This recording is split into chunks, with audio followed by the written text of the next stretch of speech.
A growing river of molten rock flowing from a fissure at the foot of Kilauea volcano is believed to have demolished score of additional cement field in a small bay at the eastern tip of Hawaii's Big Island, civil defense officials said on Tuesday. The latest estimate, up to 80 more structures than previously counted are destroyed by lava smothering to newly evacuated subdivision, could bring the total number of home and other buildings lost over the past months to nearly 200. Such a tally would put property loss from the current upheaval of Kilauea, which entered ITS-34 day on Tuesday, on par with the 215 structures destroyed by lava during all 35 years of the volcano's last eruption cycle, which began in 1983. The Hawaii County Civil Defense Agency was putting the confirmed number of buildings lost to the current eruption at 117 on Monday, mostly residential properties. About 80 of those were destroyed in the Leilani Estate community, where lava spouting fissure in the ground first opened on May 3 downhill from the volcano's eastern flank. Another 3 dozen homes were confirmed destroyed at the weekend when a large lava stream creeping 6 miles (10 km) across the landscape reached the far eastern edge of the Big Island, pouring into the ocean at Kapoho Bay.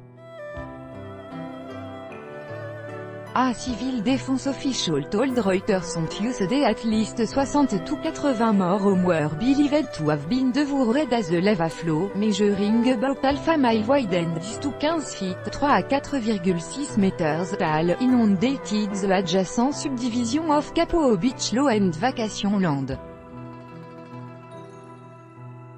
The official SID aerial surveillance of the area showed only the northern portion of Kapoho Beach and the southernmost sliver of vacation land, the latter, consisting of only about half a dozen homes, were left unscathed. Civil Defense spokeswoman Janet Snyder said later county tax record shows the two subdivisions consist of 279 homes combined and that many of those 279 homes are feared destroyed. She said it would be some time before precise loss were confirmed. Lava FILLS in bay video footage from a helicopter showed two seaside homes engulfed in flame, a clue of white steam and hydrochloric acid fume billowed from the water, where red-hot lava was pouring into the ocean.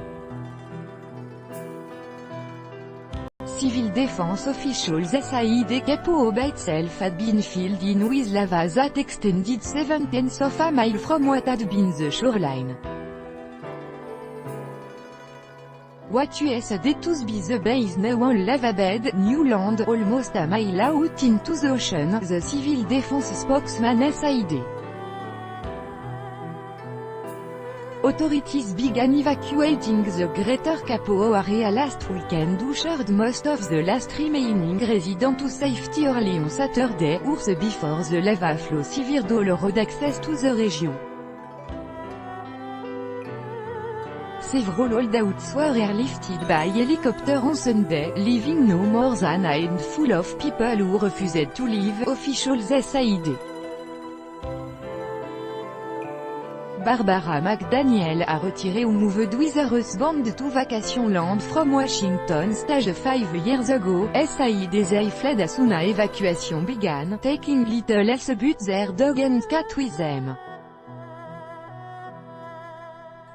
They worried their house would be spared by the lava but rendered inaccessible, leaving them stuck with the mortgage for an abandoned home and a fire insurance policy that was of no value, she told Reuters.